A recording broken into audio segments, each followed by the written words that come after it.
여기 대중 가운데서도 여러 가지로 공부를 하는 사람이 있을 것입니다. 연불이나 주력을 하든지 또는 경을 보아 삼매를 성취하여 성불을 한다는 등등. 그러나 무엇보다도 화두를 참고하는 것이 성불하는 지름길이라고 조사 스님들은 다 말씀합니다. 그러니 이 법회 동안에는 누구든지 이무적으로 화두를 해야겠습니다. 이제 내가 화두를 읽어줄 테니 잘 들으십시오. 저도 천무이 향곡 스님한테 첫 선방을 갔는데 이 화두를 받았어요. 저는 이제 강원에서 공부하다 갔으니까 향곡 스님은 초면이죠. 그래서 조실방에 가서 인사를 드리니까 이런저런 물으면서 강원을 갔다 왔느냐 묻기를, 강원에 가서 강원에는 이제 초급이 있고 그 다음에 이제 사교라는 과정이 있고 그 다음에 대교라는 과정이 있는데 저는 사교라는 과정만 마쳤습니다. 능경, 기신론, 또 원각경, 또 뭐고 건강경 이렇게 이제 그 과정을 사교라고 그러는데 사교를 마치고 이제 선방에 왔습니다. 그러니까 그래서 이제 이 화두를 준지 모르겠어요. 이제 우리가 지금 듣고 보고 하는 이것을 이제 그렇게 표현을 한 겁니다. 이제 마음도 아니다는 거죠. 근데 이제 경전에는 일체 유심조라고 했거든요. 모든 것이 마음에서 나왔다. 근데 그렇게 이제 우리는 강원에서 배웠죠. 그런데 이분이 이제 그런 걸 의식하신 것 같아요. 강원 나왔다니까. 그럼 경전에서 말하는 일체 유심조, 모든 것이 마음에서 나왔다. 이제 그렇게 설명을 안 해도 이제 의식하신 거예요. 그러니까 마음이라 해도 안 맞다는 거예요. 아니다는 거예요. 그 다음에 이제 유일물 어차하니 여기에 한 물건이 있으니 이제 이렇게 또 표현을 하거든요. 우리 존재 원리를. 그러니까 물건이라 해도 안 맞다. 아니다는 거죠. 그 다음에 우리가 제일 많이 이 얘기하는 것이 부처라는 얘기를 쓰잖아요. 우리가 다 부처다. 못 깨달아서 그렇지 우리는 다 부처다. 그러니까 마음도 아니고 한 물건도 아니고 부처도 아니다는 거죠.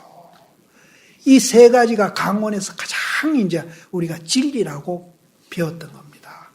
그러니까 이 세 가지를 한목에 다 부정해버리는 거예요. 마음도 아니고 부처도 아니고 물건도 아니다. 그럼 무엇이냐? 그럼 마음도 아니고 물건도 아니고 부처도 아니고 이것이 무엇이냐?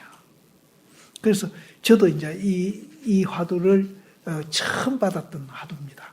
그래서 여기도 백일법문을 결제 중에 하셨으니까 스님께서 이제 이걸 화두를 내린 거예요. 마음도 아니고 물건도 아니고 부처도 아니다.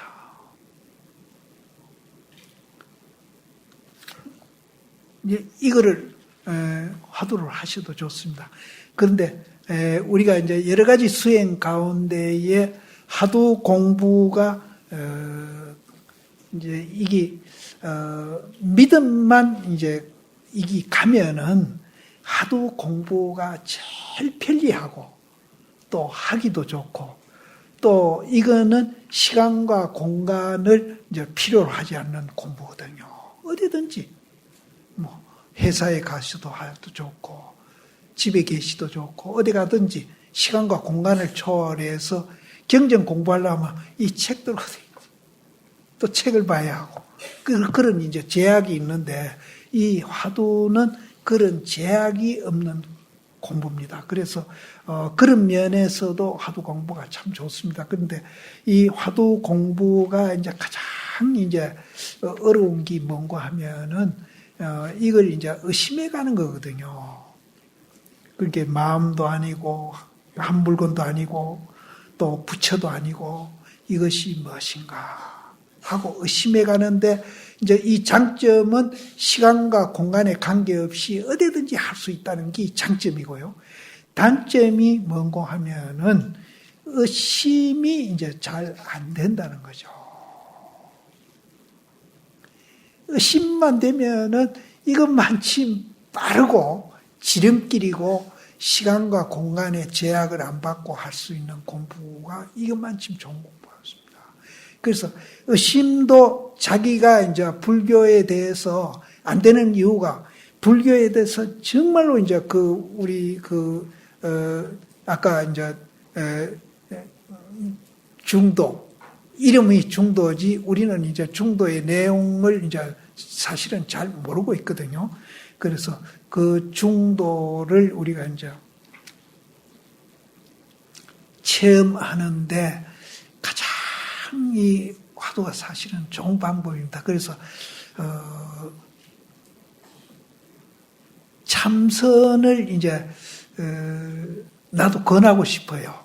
권하고 싶은데 이게 안 되는 분은 아까 제가 얘기한 대로 염불도 가능하고 봉사도 가능하고 또 이 경전을 보면서 이해를 이제 자꾸 깊이 가는 거 이것도 이제 공부는 됩니다. 여러 가지가 있는데 여러 가지 한목에 다 하려면은 이것도 저것도 안 되니까 한 가지를 선택해서 하는 것이 좋은데 제 개인적으로는 이제 참선을 권하고 싶습니다. 그래서 여기 성철 시인도 이 강의 도중에 이제 이 화두를 이제 권하신 겁니다.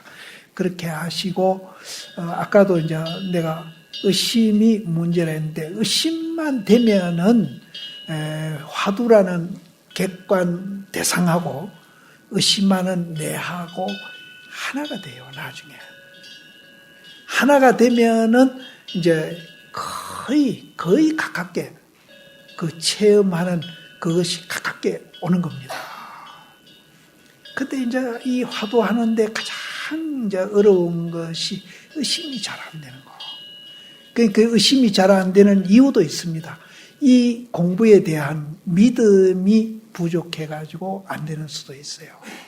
그래서 내가 이제 여기서 중도라는 공부를 해가지고 이 우리 존재가 중도로 됐다는 그런 믿음만 이제 조금 키워가시면은 이 화두하는데도 굉장히 도움이 되실 거라고 생각을 합니다. 그래서 저도 평생 중대 가지고 한 4년 동안 경전 보고 평생 화두를 들고 공부를 했고 지금도 이제 저는 조금씩은 답이 나오는 화두들이 조금씩은 있어요. 있는데 그것이 내가 아른말이라고 그러는데 어리로 조금 내가 하고 있는 것 같아요. 그런데 딱 한 가지 화두가 내가 해결이 안 되는 거예요. 그래서 그걸로 볼 때 내가 이제 조금 아른마리로 화두를 보고 있는 그런 이제 요소가 있는 것 같아요. 그게 이제 내한테는 이제 병폐예요. 근데 다행히 딱 화두가 하나가 내한테 꽉 맥히 있는 화두가 하나 있습니다. 그래서 이제 그거는 내가 때때로 지금 이제 하고 있습니다. 하고 있는데 우리가 이제 화두를 하면서 아른마리로 이제 깨쳐서는 안 되겠지만은 이제 그것도 이제 굉장히 이제 옛날 스님들은 막 굉장히 금기시하고 그런 이제 사람을 사정없이 이제 뭐 몽디찜질도 하고 뭐 이런 여러 가지 방법을 쓰셨거든요. 쓰셨는데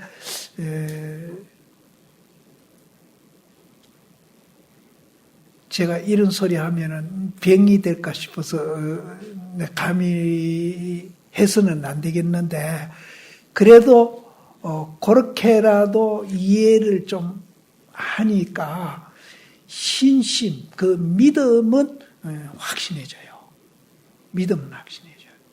그래서 공부하는 사람마다 다 조금씩 다릅니다. 그 과정이 다르니까 내 경우를 이 얘기 드리면은 이제 오늘 뭐 100% 내가 다 털어놓고 이 얘기는 안 했지만은 이제 조금 얘기를 드렸는데 이 화두 공부가 사실은 참 좋습니다. 시간과 공간에 절대 제약을 안 받으니까. 그리고 우리가 이제 마음을 굉장히 안정시키는 데도 도움이 되고요. 그래서 뭐 꼭 굳이 이 화두 아니더라도 다른 화두들이 뭐 지금 1700개가 있거든요. 그래서 화두가 참 많아요. 1700개가 있는데 이제 그 중에 이게 하나입니다. 그래서 이 화두를 공부하는 동안에 이제 한번 의심을 해 보시는 것도 이제 연습 삼아 해 보시는 것도 이제 도움이 될 겁니다. 그래서 마음도 아니고 물건도 아니고 또 부채락하는 것도 그것도 이름일 뿐이지 그것도 아니다는 거죠. 그러면은 무엇인가? 마음도 아니고 물건도 아니고 부처도 아닌 이것이 무엇인가? 이렇게 이제 해보시라고 권하고 싶습니다. 내가 일러준 이 화두의 뜻을 바로 알면 부처가 되고 조사가 되고 자성을 바로 볼 수 있는 것입니다. 여기서 말하는 자성이 이제 굉장히 의미가 있는 거죠. 흔히 이 화두의 뜻을 잘못 알고 마음이라 하면 어떻고 물건이라 하면 어떻고 부처라 하면 어떠냐 하는데 그런 것이 아닙니다. 우리가 무엇을 하든지 어느 때 어느 곳에든지 늘 마음속에 이것이 무엇인고 하고 의심을 지어가야 하는 것입니다. 다만 지금까지 자기가 참고하는 화두가 있는 사람은 그 화두를 놓치지 말고 더욱 간절한 의심을 지어가야 할 것입니다. 앞에서 무착스님이 문수보살을 칭견한 이 얘기를 했는데 문수보살이 무착스님에게 설한 법문입니다. 누구나 잠깐 조용히 앉아 있으면 항아사 모래알같이 많은 칠보탑을 만드는 것보다 낫다. 칠보탑은 필경 부서져 티끌이 되거니와 한 생각 깨끗한 마음은 바른 깨달음을 이루니라. 부처님 당시에도 마음을 깨치는 방법을 경행과 자선을 가르치셨습니다. 그리고 기회 있을 때마다 선정을 익혀라고 간절하게 말씀하셨습니다.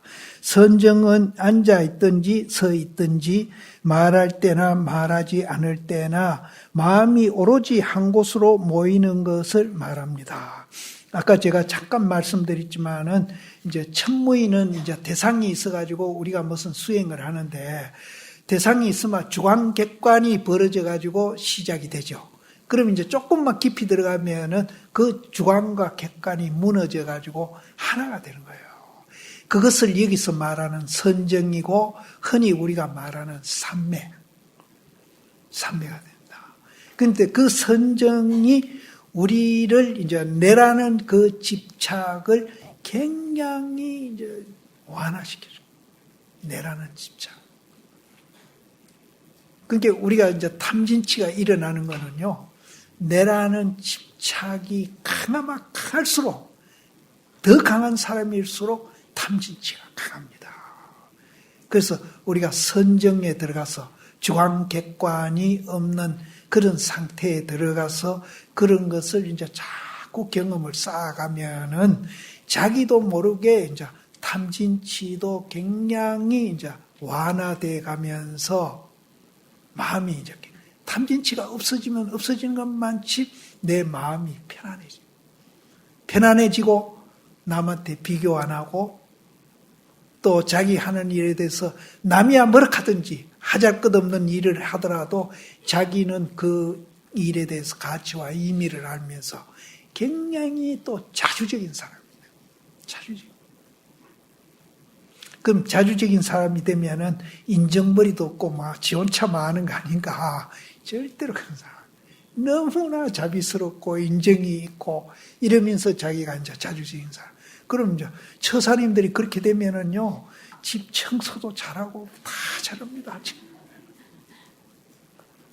그리고 보살님들은 이제 그런 사람이 되면은 가정에서 살림하는 자체가 얼마나 이제 남하고 비교 안 해요. 이 일이 얼마나 가치가 있다는 걸 알아요. 그럼 가치 있는 일을 하면은 정말로 재미가 있죠. 콧노래가 나오고. 이제 이런 것들이 우리가 이제 공부하는 효과고, 그 효과를 즐김으로 해서 오히려 이제 공부가 더 깊이 또 들어가고, 이런 상승작용. 선정을 앉아 있든지 서 있든지 말할 때나 말하지 않을 때나 마음이 오로지 한 곳으로 모이는 것을 말합니다. 이게 이제 주관객관이 없어지는 거예요. 부처님께서 오로지 경행과 자성만을 가르치시고 다른 방법이 없었으니 우리들은 오직 참선을 하여야 할 것입니다. 그러면 여기에서 앞에 말한 임재스님과 덕산스님에 대해서 잠시 언급할까 합니다. 두 분 스님은 예로부터 조사 스님들 가운데서도 영웅이라고 칭송받은 분입니다. 임재 스님은 처음 황백 스님에게 와 있으면서 수행의 태도가 순수하고 열심이었습니다. 그때 수자로 있던 목주 스님이 감탄하여 비록 후배이기는 하나 대중과는 다른 바가 있구나 말하였습니다. 이 목주 스님이 대단한 분이었어요. 목주 스님이 운문 스님 다리를 부지를 뿌린 분이었어요. 당신이 토굴에 있으면서 대문은 어제가 이제 좀 크게 실하게 만들었던 것 같아요.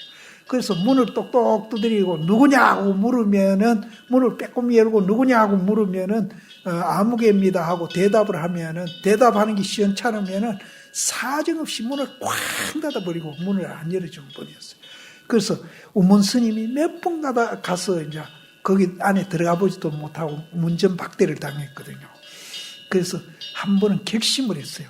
누구냐 할 때 미리 문 열 때 발을 한 발 들러가지고 절대 문 못 열도록 만들어가 오늘 내가 안에 들어가겠다. 이렇게 결심을 하고는 문을 두드리니까 문을 빼꼼히 열면서 누구냐 하는데 발을부터 먼저 들러놓고 대답을 했죠. 그러니까 발이 들어오든지 말든지 목주 스님이 사정없이 문을 닫으면서 이분이 다리가 부러집니다. 운문 스님이. 그러면서 아야 하고 비명을 지르면서 운문 스님이 깨달아요. 이 목주 스님이 굉장한 분이에요. 그래서 임재 스님 밑에서 이제 제일 이제 수자, 그러니까 그 해상에서는 이제 교육받는 분 중에서는 제일 높은 분이죠. 수자로 있었는데 임재 스님이 그때 이제 와서 3년을 따는데 임재 스님이 너무나 순수하고 공부하려고 열심히 하시니까 이제 목주 스님이 이제 임재 스님을 황백심한테 보내가지고 도인을 만들려고 하는데 이 얘기를 내가 여기 있는 거 말고 내가 참 재밌게 하는데 시간이 다 돼가는 거니까. 하여튼 이 얘기를 목주 스님께서 감탄해가지고 비록 후배이기는 하나 대중과는 다른 바가 있구나 말하였습니다. 그리하여 임재 스님께서 물었습니다. 상자는 여기 온 지가 몇 년이나 되는가? 3년 있었습니다. 그러면 황백 스님께 가서 법을 물어본 적이 있는가? 없습니다. 무엇을 물어야 할지도 모르겠습니다. 이거 보면은 우리보다도 더 못한 거예요. 우리는 그래도 가서 물을 줄은 알거든요. 근데 임재 스님은 물을 줄도 몰라는 이런 멍충이에요. 그래서 여기 있는 분들도 임재 스님이 공부를 뭐 많이 해가 깨달은 게 아니에요. 이렇게 멍충해도 됐는데 여기 계시는 분은 지금 백일법문이라도 보고 있잖아요. 그렇게 멍청한 건 아니거든요. 그러니까 얼마든지 우리는 또 할 수가 있죠. 그래서 뭐라고 물어야 될지 모르겠습니다. 너는 어찌하여 황백 스님에게 가서 어떤 것이 불법에 적적되이 긴요한 뜻입니까? 한문으로 하면 적적되이 긴요한 뜻입니까? 불법이 무엇입니까? 한마디로 말해서 불법이 무엇입니까? 하고 물어보라는 거죠. 물어보지 아니하느냐.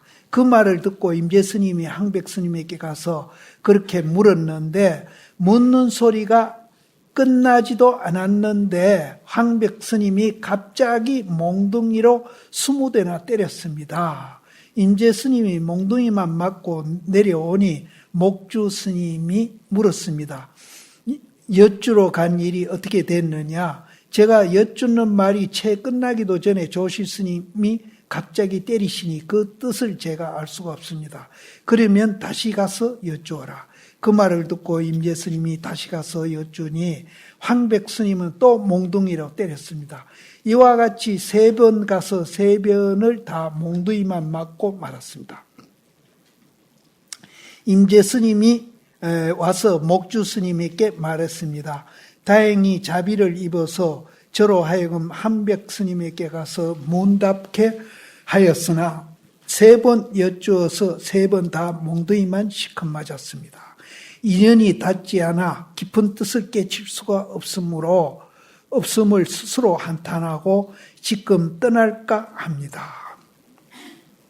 3번 가서 3번 두드려 맞고 황백 스님하고 나하고 인연이 없는가 보다. 그래서 다른 데로 떠나야 되겠다. 이렇게 이제 목주 스님한테 말씀을 드리니까 목주 스님께서 내가 만약 갈 때는 황백 스님에게 인사를 꼭 드리고 떠나라. 네가 3년 동안 황백 스님 밥을 얻어먹고 살았으니까 A로라도 가서 인사를 하고 가거라. 임재 스님이 절을 하고 물러가서 목주 스님은 황백 스님을 찾아가서 여쭈었습니다. 그래 놓고는 목주 스님이 또 황백 스님한테 가서 중간 역할을 하시는 거예요. 스님께서 법을 물으러 왔던 저 후배는 매우 법답게 수행하는 사람입니다. 만약 하직 인사를 드린다고 오면은 방편으로 그를 제접하여 이후로 열심히 공부하게 하면 한 그루 큰 나무가 되어 천하 사람들을 위해 시원한 그늘이 되어 줄 것입니다. 목주 스님이 미리 가서 임재 스님 오기 전에 미리 이제 지도를 해 주십시오 하고 부탁을 드린 거예요. 임재 스님이 와서 하직 인사를 드리니 황백 스님이 말씀하셨습니다. 다른 곳으로 가지 말고 너는 고안 개울가 대우 스님에게 가거라. 반드시 너를 위해서 말씀해 주실 것입니다. 제가 먼저 이 얘기를 했는지 모르겠습니다만 제가 이제 중국 배낭여행을 2번 한 달 갔거든요. 그래서 배낭여행을 가니까 경비가 굉장히 절감이 돼요. 그래 배낭여행을 가는데 지금 어딘지는 몰라도 우린 택시 타고 이제 옛날 조사심들 살던 데를 찾아 이제 갔었는데 지내가는데 큰 송팡떼기로 길거리에 대우사라고 쓰인 거예요. 그래서 내가 기사 보고 뒤에 앉았다 스탑 했죠. 그러니까 이 대우사라고 쓰였는데 차를 백시키라고 상점이 있었어요. 그래서 차를 뒤로 백시키고 그 상점에 가서 그 기사는 그 지방 이름을 몰라요. 그래서 상점에 가서 기사 보고 물어보라 그래서 이 지방이 어딘가 고안 대우사예요. 그래서 내가 그거를 발견하고 여기 지금 임재 스님이 갔던 그 절이 이제 있는 걸 확인을 하고 이제 애정도 없이 그 대우사를 찾아 들어갔는데 그것은 거리가 멀지 않았어요. 근데 그 대우사 앞에 향교가 있는데 그게 옛날 절터 같아요. 근데 향교 뒤에 젊은 스님이 법당을 크게 짓고 불사를 하고 있는 주이더라고요. 그래서 그 대우사를 내가 배낭여행 가서 차 타면서 발견을 해가지고 너무나 기뻐가지고 이 얘기를 내가 알고 있으니까 그래가 옛날에 선원장 시인들 내가 15명 데리고 내가 가이드 하면서 그 답사할 때 거기를 갔습니다. 가가지고 그러니까 그 후에 그 대우사 쪽에 수자 시인들이 관광 코스가 된 거예요. 내가 발견을. 그래서 이 대우사를 내가 그때 이제 발견을 했어요. 이 고안 대우사를 가거라. 황백 스님이 이제 임재 스님한테 그렇게 얘기한 거예요. 그래서 황백 스님이 대우 스님한테 찾아가라고 한 것은 이제 그것도 이제 의미가 있습니다. 왜냐하면은 선지식이 되면은 선지식의 요건 중에 뭐가 들어가는가 하면은 상대편의 근기를 봐가지고 그 근기에 맞게끔 법을 쓰는 거. 이런 전문가가 이제 전문가가 되면 그런 요건이 갖춰져야 한다. 그래서 황백 스님이 이제 임재 스님을 60번이나 몽둥이로 때렸죠. 때려도 못 깨달으니까 대우 스님한테 가면은 임재 스님이 깨달을 확률이 굉장히 많다는 걸 보시고 대우사로 이제 보내신 거예요. 근데 그 임재사 있는 데하고 고안 대우사하고 지금 정확한 거리는 모르지만 거리가 상당히 멀어요. 그래서 임재 스님이 걸어가면서 굉장히 분해했잖아요. 60방을 무조건 때렸으니까. 그 분한 마음이 화두가 된 거예요. 왜 내가 불법 적적대의를 물었는데 왜 황백심이 나를 때렸을까? 화두가 된 거예요. 그래서 대우사에 가서 인사를 드리니까 대우 스님이 네 어디서 왔노? 황백심한테 왔습니다. 그러니까 황백심이 요즘 무슨 법문을 하더노? 물으니까 그 때리는 이 얘기를 합니다. 내가 불법 적적대의를 물었는데 무조건 몽디로 나를 두드려 패는데 내가 뭘 잘못했는지 무슨 허물이 있어서 나는 불교를 모를 건 뿐인데 왜 나를 그렇게 두드려 패는지 이유를 모르겠다고, 내가 무슨 허물이 있어서 나를 때린지 모르겠다고. 그러니까 굉장히 이제 임재 스님이 이제 조금 붕괴도 하고 이제 그거는 분심에 의해 가지고 그 몇 달을 걸어가면서 계속 왜 때리냐고 생각을 했습니다. 그게 화두입니다. 그게 화두예요. 그래서 이제 그렇게 생각을 했는데 거기 가서 첫 마디가 황백심이 내가 무슨 허물이 있는데 나를 그렇게 때렸습니다. 그러니까 대우심 하시는 얘기가 이놈의 새끼, 너그 스님이 니한테 깨치게 만들라고 정말로 높아심으로 할머니가 손자 생각하듯이 그렇게 간절하게 니한테 일러줬는데 니는 건방지게 무슨 허물? 하고 디긴머럭한 겁니다. 거기서 깨닫습니다. 그러면은 이분이 한 달, 두 달 걸으면서 화두가 됐던 거예요. 그럼 그 의심의 대상인 화두하고 내하고 하나가 돼요. 그걸 내가 삼매라고 그랬잖아요. 이게 이제 순간적으로 되는 사람이 있고 또 기간이 좀 걸린 이도 있고 또 많이 걸린이 적게 걸린이 이렇게 있는 겁니다. 그래서 화두는 주관과 객관이 하나 되는 것이 이제 생명이다. 모든 불교의 수행은 그렇게 되는 겁니다. 그래서 무슨 허물이 있어서 날 때린지 모르겠습니다 하니까 이놈의 새끼, 너가 스님이 니한테 가르쳐 주려고 그렇게 높아심으로 할머니가 손자 생각하듯이 그렇게 했는데도 니는 그 은혜도 모르고 무슨 허물을 찾느냐 이렇게 이제 막 욕을 하는데 거기서 깨닫거든요. 그러니까 이분이 황백심이 깨닫고 제일 먼저 하는 소리가 뭐라 하니까 그 때린 스님 황백심이요. 황백심 불교 그거 별거 아니네 이래버린 거예요. 별거 아니네 이래버린 거예요. 그러니까 대우스님이 하시는 얘기가 아까 이놈의 새끼 허물을 찾고 뭐 억울하고 그런 소리 하더니 지금 와서 별거 아니라고 큰 소리를 하느냐. 그러니까 이제 임재 스님이 대우 스님 옆구리를 시분을 지어박았다고 그래요. 그러니까 대우 스님이 하시는 얘기가 네가 법 쓰는 것이 황백 스님 법 쓰는 거하고 너무나 닮았다는 것이 그 스승 그 제자라는 거죠. 그래서 너는 스승이 황백 스님이니까 내한테 와서 깨달았다 하더라도 황백 스님이니까 황백 스님한테 가서 네가 제자가 되라 돌려보냅니다. 요새 같으면 막 자기 제자 만들려고 해야 돼. 그게 가풍이 달라요. 가풍이. 그래서 이제 돌아가는 거예요. 돌아가서 이제 몇 달 만에 돌아오니까 황백심이 마당을 거닐다가 그 두드러 팬 그 제자가 돌아오거든요.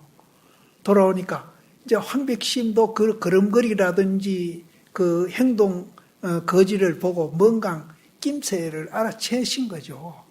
그래서 이제 확인을 하시는 겁니다.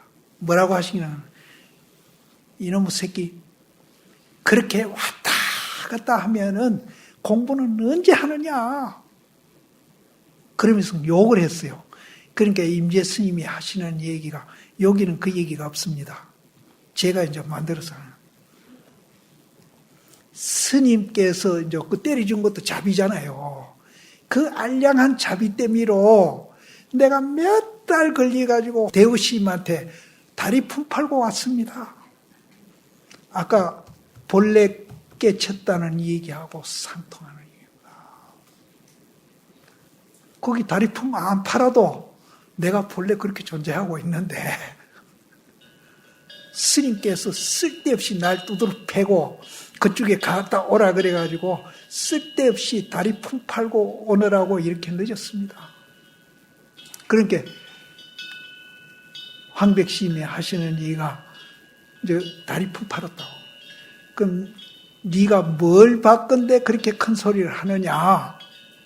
그러니까 이제 대우심 찾아가서 일어났던 일, 그거를 이제 이 얘기를 합니다. 이 얘기를 하니까 이제 대우심이 인정해주고 가라 그래서 왔다는 그 얘기를 합니다. 그러니까 황백스님 하시는 이 얘기가 그놈의 새끼, 이제 대우심을 욕하는 겁니다. 그놈의 새끼 나무 상자를 베려놨다는 거죠. 그러면서 내가 다음에 대우를 만나면은 가만히 안 놔두고 또 뺨을 후려치겠다. 아이, 공부시켜주고 인가까지 이제 거의 해가지고 돌려보낸 스님을 자기 상자 안 하고 돌려보내주는 것만 해도 우리 같으면 고마운 스님인데 쓸데없는 소리 해가지고 사람 별이 났다는 거예요. 그래서 다음에 만나면은 내가 가만히 두지 않고 뺨을 후려치겠다. 그렇게 하니까 임재 스님이 받아서 뭔 소리를 하는 거예요. 그때까지 기다릴 건 뭐 있습니까? 초록이 동색이라고 스님이나 대우스님이나 뭐 똑같지 않습니까? 이게요. 그래서 대우스님 뺨 칠 게 아니라 스님부터 뺨 먼저 맞아 칩시오 하고 지금 스님 뺨을 뚫고 쳐버린 거예요. 굉장히 불경하죠. 우리가 외형적으로 볼 때는 스승의 뺨을 때렸으니까 굉장히 불경한데 황백심이 너무나 기쁜 거예요. 그럼 왜 뺨을 쳤고 왜 쓸데없는 이제 공부를 가르쳤다 하고 또 왜 거기 갔다 온 것이 얼마나 좋은 일인데 다리 품 팔았다고 그렇게 얘기를 하고 이런 것들이 이제 우리 존재 원리를 다시 확인해 주는 그런 말들입니다. 근데 겉으로 보면은 굉장히 이거는 정말 잘못된 일들을 한 거예요. 스승 뺨을 때리지 않나, 욕을 하지 않나. 근데 그분들은 정말로 이제 내용으로 볼 때 너무나 이제 이분들은 이제 기쁜 마음에서 스승상자 간에 이제 그 법을 갖고 이제 스승상자라는 걸 떠나가지고 한바탕 이제 그 법을 보인 거예요. 그래서 다리 품 팔아 왔다 하고 뭐 이 얘기하는 이거는 제가 이제 각색을 한 겁니다. 이제 뭐 읽어봐도 그 얘기 답니다. 읽어볼까요? 예, 시간 다 됐어요. 예, 이제 제가 각색한 얘기가 더 재밌을 겁니다. 이 일론보다도. 예, 내가 오늘 이제 착각을 해가지고 오늘 중도 사상까지 했으면 참 좋은데 이제 잘못 알아가지고 그랬는데 다음에 이제 나오는 것이 중도 사상이거든요.